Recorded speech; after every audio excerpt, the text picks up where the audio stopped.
Sir ನನ್ನ ಹೆಸರು ಅಕ್ಕಂಡಿ ಮಹಾದೇವ್ ಅಂತೇಳಿ. ನಮ್ಮದು ವಿಜಯನಗರ ಡಿಸ್ಟಿಕ್ಕು ಹೂವಿನಹಳ್ಳಿ ತಾಲೂಕು. ನಾವು ಸಮಗ್ರ ಕೃಷಿ ಬೇಸಾಯ ಮಾಡ್ತಿದ್ದೀವಿ, ಜೊತೆಗೆ ಹೈನುಗಾರಿಕೆನೂ ಮಾಡ್ತಾಯಿದ್ದೀವಿ. ಪ್ರಾಪರ್ ಹಡಗಲಿಲ್ಲ ಸರ್ ನಮ್ಮದು.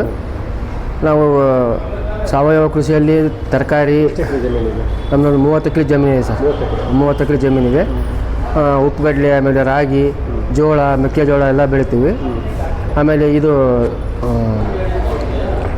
ಸರ್ 3 ಬೋರ್ ಇದೆ ಸರ್.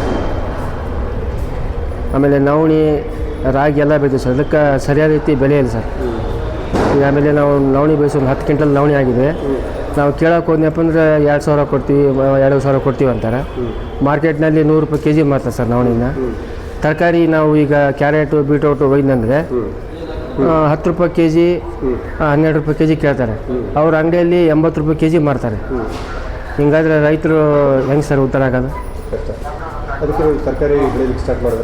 ತರಕಾರಿ ಬೆಳೆಯೋದಕ್ಕೆ ಸರ್. ಈಗ ತರಕಾರಿ ಬೆಳೆಯಕತ್ತೀವಿ. ಕ್ಯಾರೆಟು, ಬೀಟ್ರೋಟು, ಬೆಂಡೆ ಗಿಡ, ಟೊಮೊಟೊ ಎಲ್ಲ ಒಂದು ಎಷ್ಟು ಎಕರೆ ಬೆಳೀತಾರೆ? ಎಲ್ಲ ಸರಿ, ಎಲ್ಲ ಒಂದು 4 ಎಕರೆ ಹಾಕಿ ಸರ್. ವರ್ಷ ಪೂರ್ತಿ ಬೆಳೀತಾರೆ? ವರ್ಷ ಪೂರ್ತಿ ತರಕಾರಿ ಬೆಳೀತೀವಿ ಸರ್.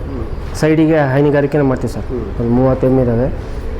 ಎಲ್ಲ ನಾವು ಸಾವಯವ ಇದರಲ್ಲೇ ಬೆಳೆಯೋದು ಸರ್. ಸಗಣಿ ಗೊಬ್ಬರ ಹಾಕಿ. ಇದು ಕೆಮಿಕಲ್ಲು ಭಾಳ ಕಡಿಮೆ ಯೂಸ್ ಮಾಡ್ತೀವಿ ಸರ್. ಆ ಸಾವಯವ ಕೃಷಿಯಲ್ಲಿ ಬೆಳೆದ್ರೆ ಅದಕ್ಕೆ ಬೆಲೆ ಇಲ್ಲ ಸರ್. ಈಗ ರಾಗಿ, ನವಣಿ, ಜೋಳ ಬೆಳೆದ್ರೆ ಭೂಮಿ ಸಂಸ್ಥೆಯವರು ಅವಾರ್ಡ್ ಕೊಟ್ಟಿದ್ದಾರೆ. ನಾನು ಇದು ಸಾವಯವ ಕೃಷಿಯಲ್ಲಿ ತರಕಾರಿ ಬೆಳೆದೀನಿ ಅಂತ ಹೇಳಿ ಅವರು ನಮಗೆ ಭಾಳ ಇದರಿಂದ ನಮಗೆ ಅವಾರ್ಡ್ ಕೊಟ್ಟಿದ್ದಾರೆ. ಸಾವಯವ ಕೃಷಿಯಲ್ಲಿ ತರಕಾರಿಗಳು ಭಾಳ ಚೆನ್ನಾಗಿ ಬಂದಿದೆ. ಆ ಸಾವಯವ ಕೃಷಿಯಲ್ಲಿ ಬೆಳೆದ್ರೆ ಅದಕ್ಕೆ ಬೆಲೆ ಇಲ್ಲ ಸರ್. ಈಗ ಮಾರ್ಕೆಟ್ನಲ್ಲಿ ಭಾಳ ಕಡಿಮೆ ಇದಕ್ಕೆ ಕೇಳ್ತಾರೆ. ಅದ ಕಾರಣ ನಮಗೆ ಭಾಳ ಇದಾಗಿದೆ ಸರ್. ಈಗ ನೀವು ಸಾವಯವದಲ್ಲಿ ಎಲ್ಲ ಬೆಳೀತಾ ಇದ್ದೀರಾ? ಹೌದು ಸರ್. ಯಾವ ತರಕಾರಿ ಜಾಸ್ತಿ ಬೆಳೀತೀರಾ? ಬೀಟ್ರೋಟು, ಕ್ಯಾರೆಟು, ಆಮೇಲೆ ಬೆಂಡೆ ಗಿಡ. ವರ್ಷ ಪೂರ್ತಿ ಇರ್ತದೆ? ವರ್ಷ ಪೂರ್ತಿ ಒಂದು ಸ್ಟಿಪ್ ಹಾಕ್ತೀವಿ ಸರ್. ನೀವು ಎಲ್ಲಿ ಮಾರಕ್ಕೆ ಹೋಗ್ತಾರೆ? ಊರಿನಲ್ಲಿ ಟೌನ್ ಸರ್. ನಿಮ್ಮ ಅಡಗಲಿ ಟೌನಲ್ಲಿ ಮಾರ್ಕೆಟ್ ಇದೆ ಸರ್. ಹೊಸಪೇಟೆ ಹೋಗಲ್ಲ ಸರ್. ಟೌನಲ್ಲಿ ಮಾರ್ಕೆಟ್ ಇದೆ. ಒಂದು 100 ರೂಪಾಯಿ 10 ರೂಪಾಯಿ ಕಮಿಷನ್ ಮುಟ್ತಾರೆ ಸರ್. ಅಲ್ಲಿ ಕಮಿಷನ್ ಹೋಗುತ್ತೆ. ಆಮೇಲೆ ನಿಮಗೆ ರೇಟು ಸಿಗಲ್ಲ ಸರ್. 10 ರೂಪಾಯಿ ಕೆಜಿ, 15 ರೂಪಾಯಿ ಕೆಜಿ ಹಿಂಗೆ ಮಾಡ್ತಾರೆ. ಅವ್ರ ಅಂಗಡಿಯಲ್ಲಿ 80 ರೂಪಾಯಿ ಕೆಜಿ ಮಾಡ್ತಾರೆ ಸರ್. ಕೆಜಿಗೆ 80 ರೂಪಾಯಿ ಮಾಡಿ ನಮಗೆ 10 ರೂಪಾಯಿ ಹಾಕಿ ಕೊಡಲ್ಲ. ಅದಕ್ಕೆ ಮುಂದಿನ ದಿನಮಾನಗಳು ಅಂದರೆ ಈ ಥರ ಈಗ ನಿಮ್ಮ ಈ ವಿಡಿಯೋ ಭಾಳಷ್ಟು ಜನ ನೋಡ್ತಾರೆ, ಲಕ್ಷಾಂತರದಲ್ಲಿ ನೋಡಿದಂಥವ್ರು ರೈತನ ಮನೆ ಬಾಗಿಲಿಗೆ ತರಕಾರಿ ತಗೊಳ್ಳೋರು ಬರಬೇಕು. ರೈತ ಅಂಗಡಿಗೆ ಹೋದರೆ ಕಮಿಷನ್ನು ಕೆಳ ರೇಟಿಗೆ ಕೊಡಬೇಕು, ಜಲ್ದಿ ಚೀಲ ನಿಮ್ಮ ಕೆಲಸ ಖಂಡಿತ ಮಾಡಿ. ಈಗ ನಿಮ್ಮನ್ನು ಸಂಪರ್ಕ ಮಾಡಬೇಕಂದ್ರೆ ನಿಮ್ಮ ನೋಡೋ ಸರ್ ಹಾಂ ಸರ್.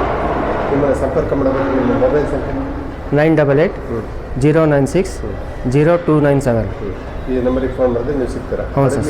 ಯಾವ ಕಡೆ ರೋಡಲ್ಲಿ? MPP ನಗರ ಸರ್. ತಾಲೂಕು ಆಫೀಸು ಅಪೋಸಿಟ್ ಅಲ್ಲಿ ಐತೆ ಸರ್. ಸರ್, ಎಷ್ಟು ಬೋರ್ ಹಾಕಿದ್ರೆ? 3 ಬೋರ್ ಇದೆ ಸರ್. ಚೆನ್ನಾಗಿ ಬರ್ತಾರೆ? ಹಾಂ, ಚೆನ್ನಾಗಿ ಬರ್ತದೆ ಸರ್.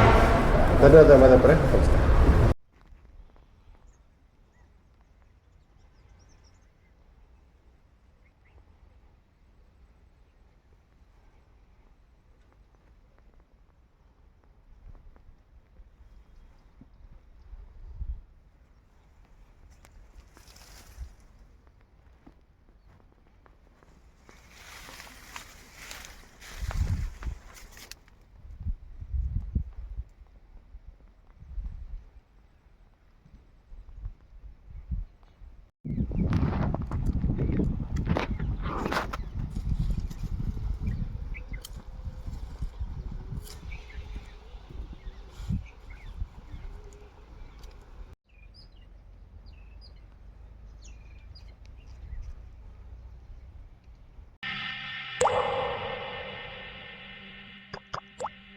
You